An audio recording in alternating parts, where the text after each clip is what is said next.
आहियो। इहा सूमर पीर जी हिकिड़ी वाहिद दरगाह आहे जंहिं अहिड़े क़िस्म जी रांदि थींदी आहे ऐं अहिड़े क़िस्म जी ॿेड़ियूं हलाई वेंदियूं आहिनि। अक्सर करे हिन क़ौम जा जेके मुरीद आहिनि मुतक़द्दिमीन आहिनि मोहबत वारा आहिनि उहे ख़ासि करे मच्छी माण्हुनि सां तालुकात रखनि था। उनजे करे छा थींदो आहे जो हे माण्हू जेॾी महिल समुंड में वेंदा आहिनि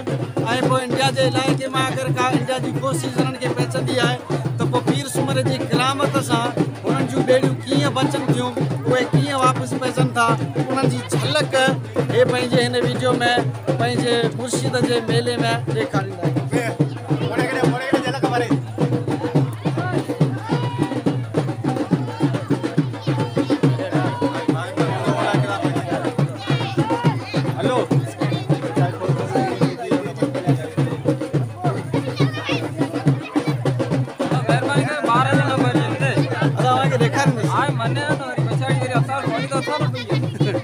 तव्हांखे ॾेखारींदुसि की पसंदि कयो त रखंदासीं न त न रखंदासीं।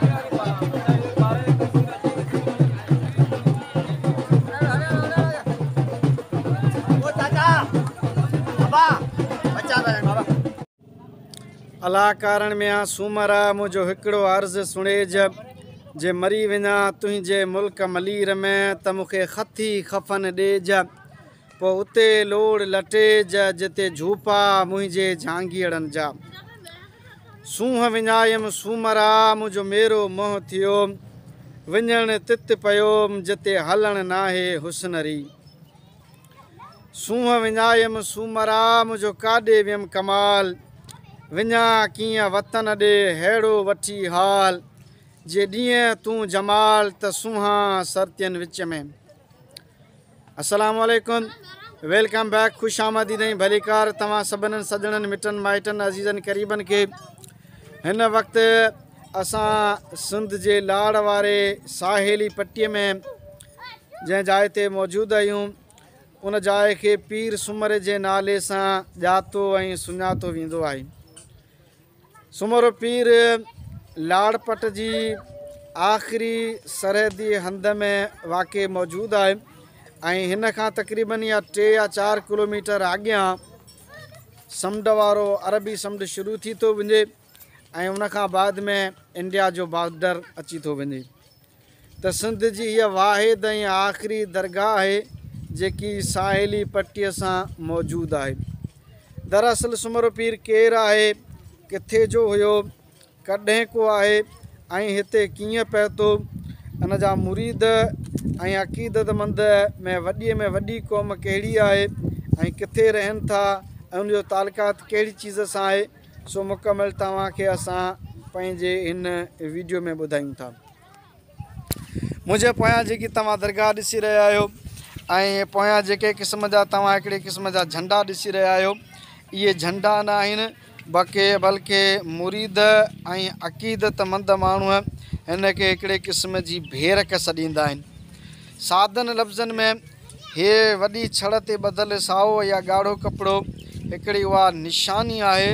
जेको परे खां को माण्हू हुन दरगाह खे ॾिसी वठे थो त दरगाह जो बुनियादु फलाणी जाइ ते वाक़ई मौजूदु आहे। हज़रत सैयद पीर सूमर असुल केरु आहे, किथे जो आहे, हिते कीअं पए थो, इन्हनि सुवालनि जे लाइ असां बि हिते अची पहुता आहियूं ऐं हिन दरगाह जा जेके ख़लीफ़ा आहिनि या मुजावर आहिनि या मुतवली आहिनि उन्हनि सां असां रूबरू ॻाल्हाईंदासीं ऐं उन्हनि खां हज़रत सैयद पीर सूमर रहमतुल्लाह अलैह जे बारे में पुछंदासीं। उहे कहिड़ी ॼाण था ॾियनि, कहिड़ी ख़बर था पहुचाइनि, असां लफ़्ज़ बि लफ़्ज़ बाए तव्हां ताईं उन जी ॼाण ऐं मालूमात पहुचाईंदासीं। बल्कि असां तव्हांखे हिन ॻाल्हि खां आगाह कंदा अचूं त हीअ साम्हूं वारी मज़ार जेकी आहे से हज़रत सैयद पीर सूमर जी आहे ऐं हिन जे अॻियां जेकी मज़ार तव्हां नंढी ॾिसी रहिया आहियो पवन जे वालदे ग्रामी जी आहे। जिते बि तव्हां मज़ारूं ॾिठियूं हूंदियूं त अक्सर करे असांजी सूबे सिंध वारियूं जेके बि मज़ारूं आहिनि उहे उन्हनि जा पेर ॾखण तरफ़ हूंदा आहिनि ऐं सिरो उत्तर तरफ़ हूंदो आहे, पर हीअ हिकिड़ी वाहिद मज़ार आहे हज़रत बाबा पीर सूमर जे वालदे ग्रामीअ जी जंहिंजा पेर ओभर तरफ़ आहिनि ऐं सिरो ओलह तरफ़ आहे। जेॾीमहिल हिन सुवाल जो जवाबु असां कंहिं लिखियल पढ़ियल माण्हुनि खां पुछियोसीं या हितां जे मुतवलिन माण्हुनि खां पुछियोसीं त उन्हनि जो जवाबु ई हुयो त हज़रत सैयद पीर सूमरे खां अॻु में उन जे वालिद गिरामी जो विसाल थी चुको हुयो। पोइ जेॾीमहिल हुनखे हिन जाइ ते रखियो वियो, कुझु सालनि खां बाद में हज़रत बाबा पीर सूमरे जो जेॾीमहिल विसाल थी वियो त हज़रत साहिबु पंहिंजे वालिद गिरामी जे क़दमनि में रहणु पसंदि फ़रमायो। पर जेॾीमहिल हज़रत पीर सूमरो पंहिंजे वालिद गिरामीअ जे पेरनि में अची किरियो त बाबा साईं अदबनि एतिरामनि पंहिंजे पुट खां पंहिंजा पेर ॾखण तरफ़ फेरे छॾिया। वल्लाहु आलम, इहा ॻाल्हि केतिरी हक़ीक़त आहे, सही आहे, उन जी ॼाण उन्हनि माण्हुनि खे हूंदी जेके अहले इल्म आहिनि या अहले दिलि, अहले ज़िक्र ऐं अहले फ़िक्र हूंदा।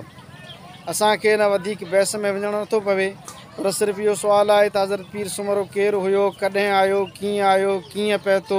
इन्हनि सुवालनि जी झाकोड़ जारी आहे।